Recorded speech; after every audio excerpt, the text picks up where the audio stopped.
Hey there, survivors. Thanks for tuning into this story. If you're new here, consider subscribing. It really helps keep these stories coming. And before we start, a big thank you to those supporting the channel with an extra membership, especially the Scouts. I see you, I appreciate you, and I create this for you. Now, let's get started. I didn't plan to end up here. Nobody would. But after everything that happened, after every road I took and every bridge that collapsed behind me, literally and otherwise, this flooded ruin of a town became the only place that made sense. I never saw it coming, but I've stayed alive longer here than anywhere else. My name is Luke Harlan. I used to work for a small marine supply shop just south of Baton Rouge, Louisiana. Boats, motors, life jackets, trolling lines, that kind of thing. Nothing glamorous, but I knew how to navigate swamps, how to use an outboard, and how to fix a hull when it cracked on rebar or driftwood. That's the only reason I'm still here. Not luck, just water and boats. The town I'm holed up in is called Manchac. Technically, it's more of a ghost town these days, even before the outbreak. Half swamp, half waterlogged buildings along a narrow stretch between Lake Maurepas and Lake Pontchartrain. Used to be a fishing village and a train stop back in the day. These days, the buildings lean sideways like drunk skeletons, and the roads vanish under black water. But it's quiet. Too quiet for most. When the virus started, it moved faster through cities than any evacuation plan ever could. Baton Rouge was gone in 3 days. I stayed long enough to watch the National Guard block off Bluebonnet Boulevard with cement barricades and flame-retardant mesh. Then one day they stopped showing up entirely. 1 minute, there were roadblocks and choppers. The next, nothing. Silence filled every street like smoke. I ran with a group at first, 6 of us. We thought we could make it to New Orleans, or at least somewhere rural. Didn't make it. On the I-10, we hit a choke point outside Gonzales. A pile-up, not the kind from accidents. Cars had been stacked into a blockade. Some still running, doors open. We didn't see them until we were too close. The infected came from both sides, slow but steady. Not sprinting or climbing, but enough of them to block every exit. That's where I lost the rest. Abby got pulled under a sedan trying to squeeze through the gap. Jorge got caught trying to hold the line with a crowbar. Me, I took the ditch, slid into a drainage canal, and kept crawling until I hit reeds and mud. I didn't stop moving until I couldn't hear the moaning anymore. That night, I slept in a crawl space under a raised hunting shack off Airline Highway, soaking wet and reeking of engine grease and rot. I didn't cry. I didn't even talk. That was the first night I decided to stay quiet, no matter what. I found Manchac by accident. My boat was an aluminum john boat I stole from the back of a fishing lodge near Sorrento. The battery was half dead, the fuel was old, and I didn't have proper charts. I was just following the canals south, trying to stay clear of roads and cities. Every time I saw a building above water, I checked it. Some were empty, some weren't. One had a woman still breathing, duct taped to a chair. I don't want to talk about what I had to do there. Eventually, I drifted through a half-submerged neighborhood where the street signs barely peeked above the surface. That's when I found the old seafood shack with a sloped tin roof and a boarded-up deck that tilted right into the water. It looked dead, but dead was what I wanted. I tied off and went inside. Mold, fish bones, empty cans, but no infected, no footprints, just silence and the stink of mildew. That was over a year ago. I live here now. I've got rain barrels strung to gutters. A solar panel I pulled off a flooded RV powers a marine radio, and an old 12-volt cooler I use for bait and fish. I catch gar, sometimes catfish. I boil water with a little propane stove I found in a duck blind. My walls are covered in maps I've made with charcoal on cardboard, tracking where the herds pass, which buildings still stand, which ones are crawling with the dead.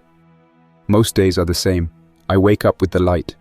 I check the perimeter, rope lines, makeshift noise traps, floating cans strung across the canal. I paddle between rooftops, looking for anything useful. Sometimes I set bird snares. Sometimes I check the broken RVs near the old levee road for batteries or gas. Everything's slow, deliberate, careful. I don't rush, I don't shout, and I don't go near dry land unless I absolutely have to. The dead don't float well, but they can wade. I've seen some of them step off ledges and just vanish into the water, like they forget it's even there. They'll sink, bubble for a minute, and then drift. Others paddle, weirdly, like they remember how to move but not why. Their fingers claw the water like broken rudders, and their eyes never stop watching, even underwater. I've learned to spot the ripples, the dark patches where they linger below the surface. I've shot a few from a distance, but ammo is low. Noise draws more. That's why I built the gull alarm. I tied a bait bucket to a rope pulley above the front deck. Every time a boat or body stirs the water near my place, the seagulls get excited. They squawk and circle. I trained them with old bait for weeks. Now they act like sentries. When I see them spiral tight and shriek, I know to get low, grab the 12 gauge, and shut up. I haven't seen another living person in months. The last one was a man in a camouflage poncho paddling a makeshift raft made from traffic cones and plywood. I flagged him down once. He didn't stop, just stared as he drifted past, rifle in lap, lips moving like he was talking to himself. I don't blame him. Trust went out the window with electricity and mail. Still I hear things. The wind carries strange sounds over the water, chains clanking, a scream cut short. Once, I heard a church bell ring twice and then nothing. I marked them on the map in red ink. Bell 3, 14. Voices 6, 22.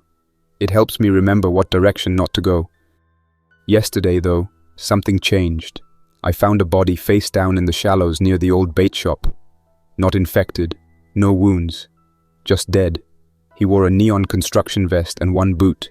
In his clenched hand was a shortwave radio, still crackling. The signal wasn't strong, but I heard something, repeating. A number station or a distress call maybe.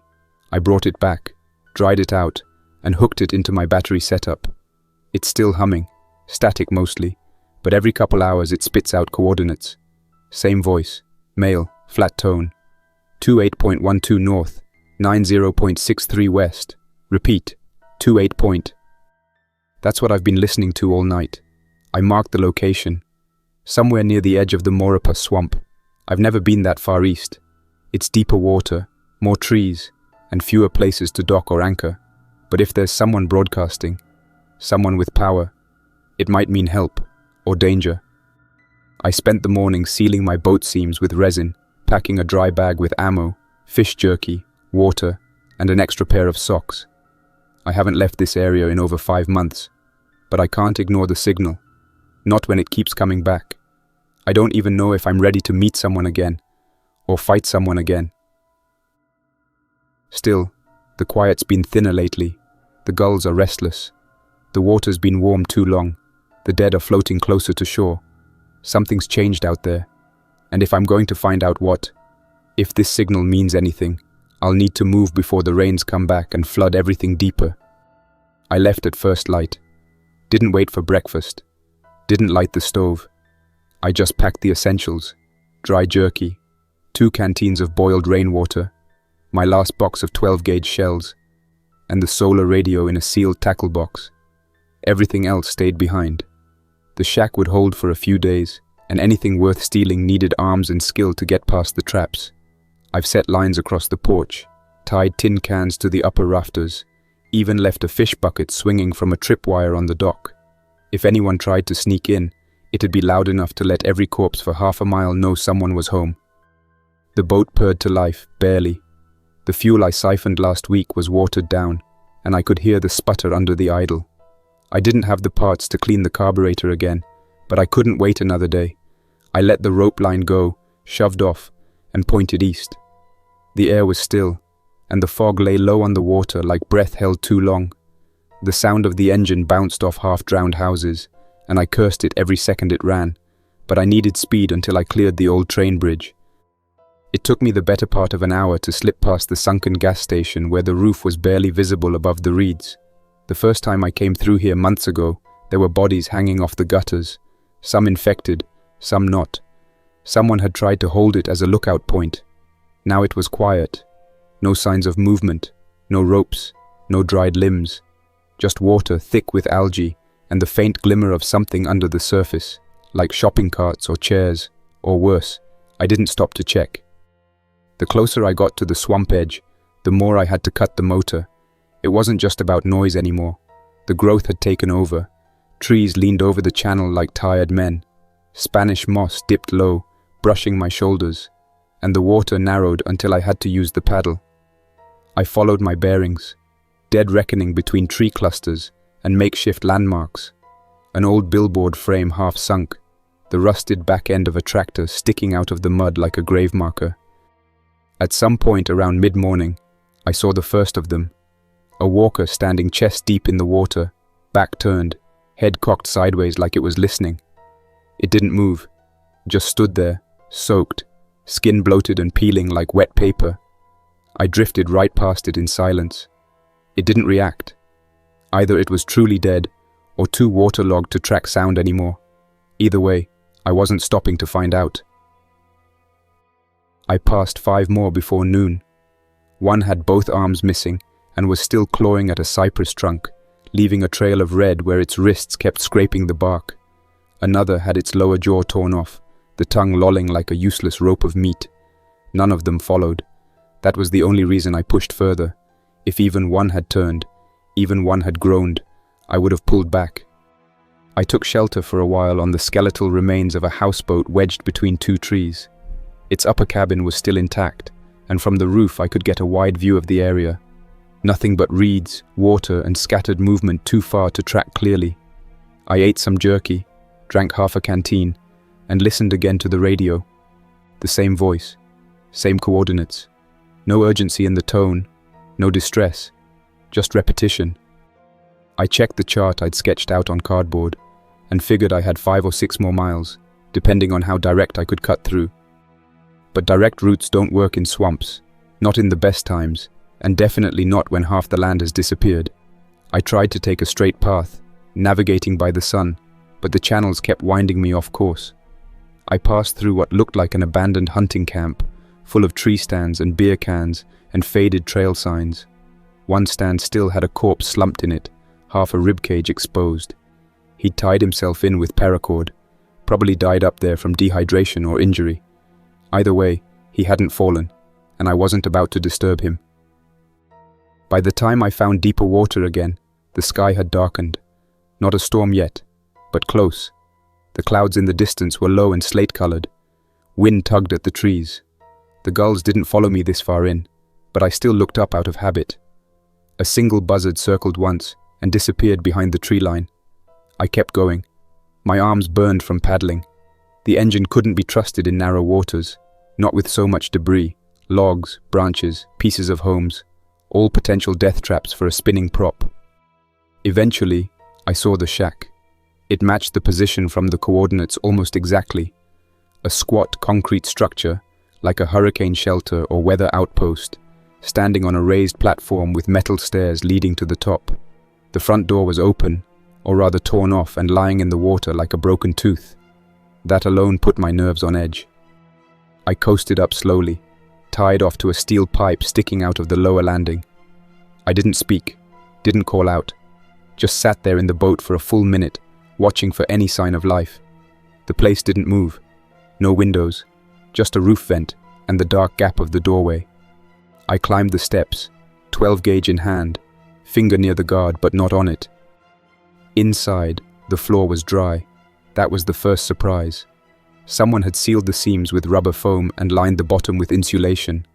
On the walls, maps, notes, lists, a portable battery pack hooked into a mounted antenna. The shortwave radio, the same model as the one I'd found, was plugged in and active, but no one was there.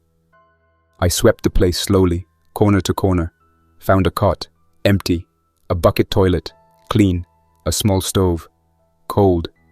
Everything was still, too still, like whoever had been there stepped out and never came back. I checked for signs of a fight. No blood, no shell casings, no scattered supplies. Whoever ran this place was tidy, deliberate. I listened to the radio. This time, I heard more. A second transmission, cut short by static. Female voice, clipped, panicked. Station 3 is... Then silence. I rewound the recording. Same cut, same timestamp. It hadn't been playing on loop. It was still broadcasting, live, somewhere. I wanted to stay, wait for whoever ran the place to return. But something didn't sit right. The door hadn't been forced by people. It had rust marks where the hinges bent inward, like something strong, something heavy, had crashed into it. I opened the storage hatch behind the cot. Inside was a sealed case of flares, a flare gun, and a single sheet of paper. "If they find you, don't stay still." That's all it said. I took the flare gun, left the rest. I didn't want to risk the radio being tracked, not if others were listening. I copied the second set of coordinates the signal mentioned, a place near Pass Manchac, where the canal narrows and the old drawbridge still cast shadows at noon. That's where I'm going next. But not tonight. The light's fading, the water's rising, and I heard something earlier, just once, like wood creaking where no tree stood. I locked the shack door from the inside, secured it with the remaining chain. I'm sleeping in the corner, boots on, gun loaded, not because I'm afraid, because I know better. I didn't sleep much, not because I was on edge, I've learned to live with that, but because the wind picked up hard around midnight. It rattled the roof vent, made the shack groan like it had a spine. I sat there with my back to the wall, boots still laced, watching the glow of the radio blink through the darkness. The second voice didn't come back, just the original loop, that steady male tone reciting coordinates like nothing had changed. It was almost calming, in the worst kind of way. By morning, the water had risen nearly 8 inches. I measured it with a rusted yardstick bolted to the landing pipe. That meant the rains had started somewhere upriver, maybe north of Ponchatoula or higher in the basin. When it happens fast like that, it brings more than just water. It brings driftwood, tangled branches, sometimes broken remains of homes swept out of nowhere. And the infected. They don't swim, not really, but they float. And if one gets caught in a current, it can ride straight into you, silent and face up. I waited until full light before I unchained the door. Everything outside was pale and flat, like the sky hadn't decided what color it wanted to be. The boat was still there, bobbing slightly, tangled in water hyacinth. I cleared the prop with a paddle, checked the fuel line again, and loaded the flare gun into the side pouch of my vest. I didn't bother with the radio. I wasn't coming back. Navigating out of that shack's channel was harder than I expected. The water was high enough that some submerged fences and junk cars were now invisible hazards. I bumped more than once into something metal just beneath the surface, heard the scrape echo through the hull like a warning. I kept the engine at idle and paddled most of the way until the open canal came into view.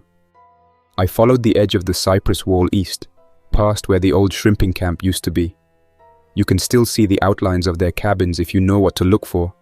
Shapes beneath the water, algae-covered roofs half sunk like rotted teeth. I marked the area on my chart months ago. Do not stop. I never did, and I didn't now. About 2 miles in, the wind shifted. The water's surface changed texture, rippling unnaturally. I knew that pattern. Something large was near. I cut the motor completely and let myself drift, paddle across my knees, gun slung over my back. It wasn't long before I saw it.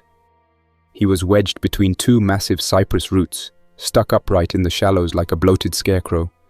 I say he, because the remnants of a sheriff's uniform still clung to him, torn, soaked, and stained to the color of weak coffee. The badge was gone. So were the boots. His legs were jammed in mud that had hardened around him like a brace. His torso heaved faintly with trapped gases. The chest cavity stretched to its limit. The eyes were open. They always are. And they were watching me. At first I thought he was fully stuck, a float carcass like so many others. But as I got within 20 feet, his head jerked. Not fast, not violent, just a sudden tilt toward my movement. His arms followed, rising slow like driftwood pulled by a tether. Then came the sound. A wet, choking growl. Not a scream, not a full groan, just that ragged exhale through shredded throat tissue. It bubbled. That was the worst part. Air and rot mixing into noise. He couldn't move his legs, but his torso strained forward with unnatural effort, like the upper body still remembered how to reach. His arms slapped the surface of the water, trying to drag himself out, to lunge. But the mud held, I didn't shoot. No reason. He wasn't going anywhere. But I couldn't pass him easily either. The channel narrowed right where he was lodged. I'd have to push within 6 feet to get by. Too close. One shift in the boat, one current lurch, and he could fall straight in. Even stuck, his arms were long enough to reach over the rail if I drifted wrong. So I backed off. Drifted into the trees. Looked for another way. The alternate path was barely navigable. An old feeder canal overgrown with hyacinth and choked with floating garbage. I used the paddle to test each foot ahead. Twice I had to duck under low branches, scraping the boat along exposed roots. The mosquitoes were thicker here, no breeze to scatter them. I pulled my hood tight and kept my mouth shut. Every slap of water echoed. I rejoined the main canal further down, circling wide around the infected sheriff. From the distance, I could still hear him struggling, splashing weakly against the roots. Not for me anymore, just moving for the sake of movement, because something in that rotting brain still told him to. The water was darker ahead, deeper. That meant I was close. The drawbridge came into view just past a bend lined with dead trees. It stood like a rusted monument, half lifted, cables slack and covered in moss. The concrete approach on either side had long since crumbled into the water. What remained was the steel frame, casting jagged shadows on the current. I'd seen it from a distance before, but never this close. It looked worse than I remembered. I tied off under the eastern support, where a broken stairway led to a utility platform. From there, I could get a better view and, if needed, snipe anything coming from the roadbed above. The infected don't climb, but they do fall, and a few were up there now, wandering the narrow span with slow, uneven steps. There were 3 of them, 2 in ripped jeans, and one in what used to be a nurse's scrub top, now shredded and brown. They didn't see me. Not yet. But the metal they walked on groaned under their weight, and one wrong step would send them crashing down. I waited, counting each one, tracking their position. I needed to get under the bridge and through the far side without drawing attention. I slid back down to the boat, ducked low, and drifted into the shadow of the structure. The current was slow but steady. It pushed me directly beneath them. I watched from below as their legs shuffled across the beams, arms twitching out at nothing. The nurse was the closest. Her foot caught on a twisted wire, and for a second she lurched forward. My grip tightened on the gunstock, but she caught herself, turned slightly, and staggered on. One more footfall, and she disappeared from view. I exhaled slowly and drifted out from under the bridge, hugging the far embankment where collapsed railings jutted from the water like ribs. The air smelled different here, saltier. The lake wasn't far. Ahead was a cluster of cabins on raised platforms, old fishing shacks built above the floodline. Most were wrecked, tilted or half collapsed, but one still stood straight, its roof patched with metal sheeting and its dock mostly intact. A faded red tarp fluttered from the upper deck. That was no accident. Someone had been there, maybe still was. I checked my radio. The same broadcast repeated again. Station 3 is static. The timing matched. The signal strength was stronger now. I was close. I didn't call out. Didn't want to risk it. I tied off below and climbed the deck slowly, shotgun ready. The door was unlocked. Inside, it smelled like bleach and oil. That meant someone had been cleaning recently. No infected, no blood, just the sound of a generator humming faintly from a room in back. Then I saw her. Middle-aged, maybe late 30s, wearing tactical boots and a sweat-soaked jacket tied at the waist. She was crouched over a terminal, headphones in, back to me. Her hair was cropped short, utilitarian. She turned fast when she heard me. No fear in her eyes, just calculation. One hand on a sidearm, the other pausing the recorder. "Don't move," she said. "I'll shoot if you do." "I'm not here to steal," I replied. "I followed the broadcast, found the dead man near the bait shop. He had your frequency." She looked me over, eyes stopping on the flare gun in my vest, then the mud on my sleeves, then the folded map in my back pocket. She lowered the pistol, just slightly. "You're not from around here." "No," I answered, and gestured that my hands were clean. "I'm not infected." She gestured. "Then sit. We've got a problem." And now that you're here, you're part of it. I didn't argue. I slid the shotgun off my shoulder, leaned it against the frame, and took the stool slowly, careful to keep my movements measured. She watched every inch of motion, not twitchy, but trained, like someone used to reading body language more than words. I didn't ask her name, and she didn't offer it. The interior of the shack was different from the ruins I'd gotten used to. Everything had a place. Batteries were stored in labeled crates, tools were mounted neatly to a corkboard wall, and someone had scratched weather readings into a chalk square by the window. The hum I'd heard was from a compact gas generator locked inside a vented steel cage bolted to the floor, quiet enough to avoid attention, loud enough to notice when it stopped. I thought I was picking up a ghost station, I said, until I heard the woman's voice cut in. Yours? She shook her head. Not mine. Her name was Baird. Sergeant. Signal Corps. Retired. I took over this relay 2 weeks ago when her signal went silent. Found the shack, like you did. And her radio. She didn't make it. How? Don't know. But I've seen what was left behind. She walked over to a dry box near the corner and lifted the lid. Inside were torn notes, flash drives, and what looked like a military-grade flare with Station 3, read only, written in marker. This was a net, she continued. Not just a broadcast. There were at least 5 of them. Transmitters spaced across the marsh corridor, relaying low-frequency updates to whoever still knew how to listen. I leaned forward. You're trying to rebuild comms? No, she said plainly. I'm trying to warn people away from something worse.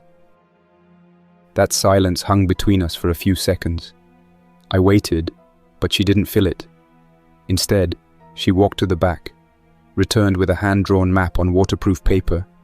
The points were marked with colored grease pencil. Red for silent, blue for intermittent, green for active. Only one green dot blinked. This place. The rest, I asked. Gone, either flooded out or overrun. I haven't been able to raise Station 2 since the last surge. That's near the edge of the causeway where the elevation drops. If it's underwater, then the next step is confirming total failure. And the broadcasts? I asked. What are they saying?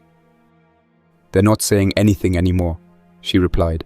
Just coordinates, repeats, something automated. But they weren't at first. The original messages were instructions, evac routes, safe lanes across open water, supply caches, a couple of warnings too. But then, something shifted. The language became fragmented. The tones got distorted, like they were relaying through something that shouldn't have had access. I looked at the chart again. This isn't a natural collapse, is it? She didn't nod. She didn't need to. I already knew. That's when I realized she hadn't told me her name because it didn't matter. In her world, names didn't hold meaning anymore. Only stations, positions, coordinates. It was easier that way. Safer. I didn't blame her. I don't need you to trust me, she finally said, pulling a pair of battery cells from a pouch and slotting them into the terminal. But I need someone who can move faster than I can. My ankle's messed up. Got caught between deck planks on the dock 4 days ago. Nothing broken, but it's not strong enough to cover distance. You know this area? Well enough to survive in it, I answered. Then I've got a favor to ask. I need eyes on Station 2. Not a full recon, just a visual. If it's gone, we archive it. If it's still standing, we relay. You do that, and I'll give you everything I've got. Maps, fuel, my second radio. You'll have something nobody else in these swamps does. Navigation. I thought it over for less than a minute. I didn't owe her anything, but she was right. If her map was accurate, I'd seen more detail in 5 minutes than I had in a year. And I needed direction. Not because I was lost, but because I was starting to feel like I wasn't going anywhere anymore. Surviving for the sake of it had started to feel hollow. I'll go, I said, at first light. Give me your route plan, and a fallback signal if I get pinned. She nodded once and passed me a laminated note card. On it were handwritten frequencies and coded phrases. Switch to band 26 if you're compromised, she said. Use the term driftwood if the location's hostile. Got it? Got it. I folded the card and slid it inside my vest. She started prepping the flare kit while I took inventory of my gear again. 2 shells short. I'd fired once near Gonzales 6 weeks ago when a boater flagged me down, then tried to climb aboard. The other I used on a bloated floater that got caught in my netline. I stepped outside for air. The sun had burned through the low mist, turning the water flat silver. I could hear frogs in the distance, insects near the tree line. Nothing else. That bothered me more than anything. In swamps, silence always means something's waiting. I slept on the porch with one boot on and my hand across the shotgun's grip. She didn't ask questions. Neither did I. We shared a can of beans and a few dry biscuits she'd baked in a tin pot using scrap heat. They tasted like charcoal and comfort. At sunrise, I left. She handed me the spare flare, pointed me toward the broken tree line, and didn't say goodbye. I didn't look back. The route to Station 2 was a shallow weave between the higher parts of the canal system.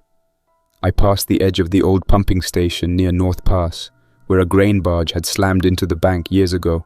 The whole structure leaned like a wrecked giant, vines curling through its rusted frame. I knew better than to stop there. Water's too still, too many blind corners. About a mile in, I came across a snag, a floating bundle of limbs tangled in nylon netting, not moving, not breathing, but still intact. The skin had taken on a bluish pallor, swollen around the joints like sacks of water. One of the arms was chewed through, probably a floater dragged into another infected's path. They don't bite each other, at least not often, but they do pile, crush, claw. I pushed past with the paddle, letting the current pull me through a narrow bend marked by the charred remains of a fence. That was the unofficial border of Old Manchac, long since submerged. I was now deeper than I'd ever traveled. Midday. The sun was high, the air thick, and the bugs unbearable. I pulled my sleeves down and tied a cloth across my face to keep from inhaling gnats. Then I saw it. Station 2. Or what was left of it. The upper section of the relay tower still stood, its antenna angled awkwardly like it had been twisted mid-storm. The platform was partially collapsed, with broken rungs dangling from the side. The shack was there, built into the base like the others, but the door had been blown out. Not broken. Blown. The frame splintered outward, as if something exploded from inside. I tied off and climbed onto the listing platform. The wood creaked underfoot, soaked through in spots. Inside, it was worse. Mold covered half the walls. The desk had been overturned, the equipment smashed. I found a satchel with a faded insignia on the flap. Signal Corps. It had been cut open. And then I found her. Slumped against the far wall, half covered in a grey tarp. Skin dried to parchment. Face sunken. A sidearm still holstered, untouched. She hadn't fought back. Whatever got in, either hit fast or hit first. I didn't pull the tarp off. I didn't need to. I'd seen enough dead to know the ones who suffered versus the ones who accepted it. I scanned for anything salvageable. A few torn maps, a cracked radio, and a note scratched into the floor with something sharp. Only 2 words. Not dead. I left the shack in silence. Fired the red flare high above the tree line. One flash, then another, then silence. The reply came 5 minutes later. A single flash from the direction I'd come. She saw it. She knew. I didn't stay at Station 2 long. The place felt wrong. Too quiet even for the swamp. There were no frogs, no insects, no gulls overhead. Just heat pressing down through the broken roof and the faint creak of the collapsed tower's metal as it shifted in the wind. Whatever happened there had sucked the life from the surroundings like smoke from a room with no windows. I checked the perimeter once more before leaving, but my mind wasn't focused on salvaging. It was locked on those 2 words carved into the floor. Not dead. That wasn't panic. That wasn't someone scribbling in madness. It was a message left by someone who had time to think. Someone who understood the difference. She didn't write infected. She didn't write undead. She wrote not dead. And that scared me more than anything else I'd seen since the world began drowning in its own rot. The return trip took twice as long. The current had shifted with the incoming tide from the lake, and all the channels I had used on the way in were now pushing against me. I cut the motor to avoid clogging the prop and used the paddle. Each stroke through that thick black water was a fight. My arms burned, my fingers cramped. I kept my eyes on the treetops, watching for the flare location. When I finally saw the red tarp again, barely moving in the dead wind, I didn't relax. I slowed to a crawl and checked the dock for anything out of place. The ladder had been pulled up, just like we'd agreed. That was the sign. It meant she was safe. No compromise. I tapped the hull gently with the end of my paddle and waited. Seconds later, a rope dropped down. I tied the boat off and climbed. She met me at the edge, pistol holstered but hand still on the grip. Not nervous, just precise. She didn't speak until I cleared the deck. "You saw it," she said. "I saw what's left." We went inside. I didn't speak until I was seated again. I told her everything. The structure, the body, the exploded door, the carved message. She didn't interrupt, just nodded once and scribbled notes in a tiny, water-damaged notebook. She asked to see the maps I'd found, and I handed them over without hesitation. At this point, I figured we were long past the stage where secrets helped anyone.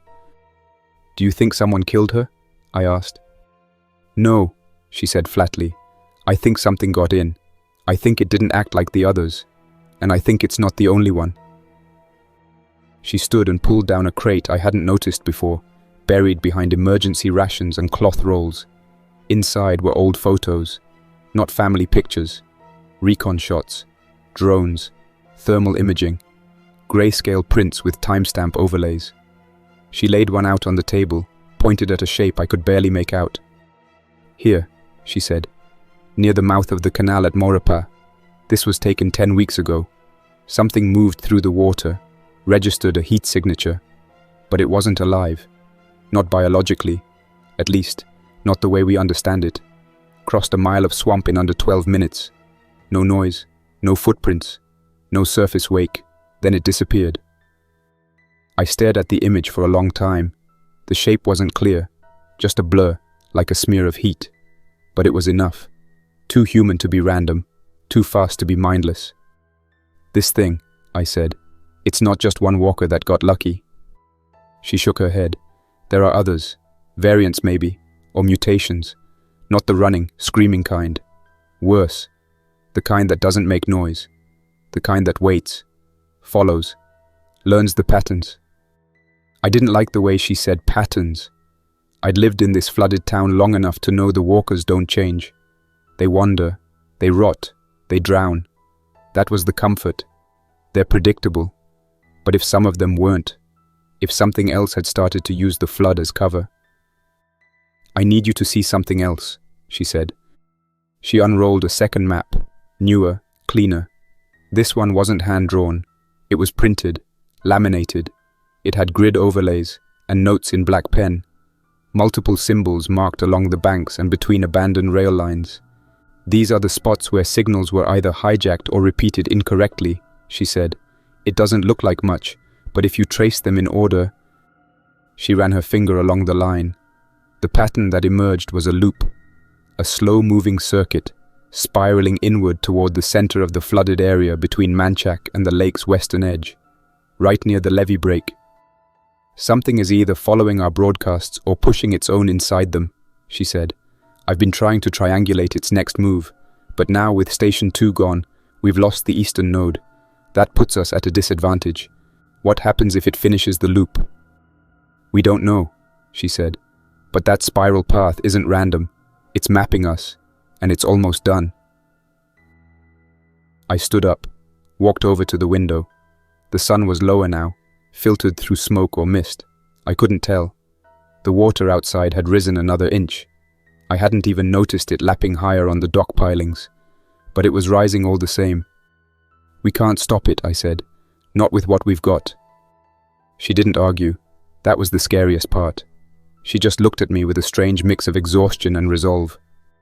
"No," she said, "but we can slow it, distract it, or, if we're lucky, make it think we're still in control." Her plan was simple, but dangerous. Use one of the abandoned pumping stations as a decoy transmitter. Hook a looped broadcast into the backup antenna. Burn fuel to run it for 3 days. Lure the spiral there. Draw attention away from the last working relay. Her shack. "But someone has to set the beacon," I said. She nodded. "And someone has to stay here. Keep the real signal going. We lose both, it wins." I didn't ask what it really was. Neither of us had that answer, but I volunteered before she finished talking. Not out of courage, not out of debt, just because I'd survived this long, and I was starting to realize it meant nothing if I didn't try to make it matter.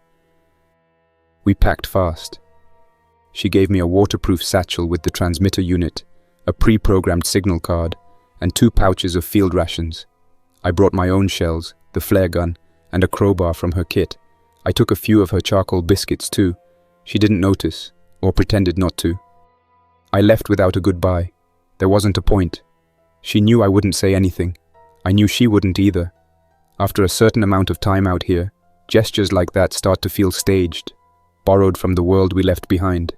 You don't wish someone luck anymore. You just hand them what they need and get out of the way.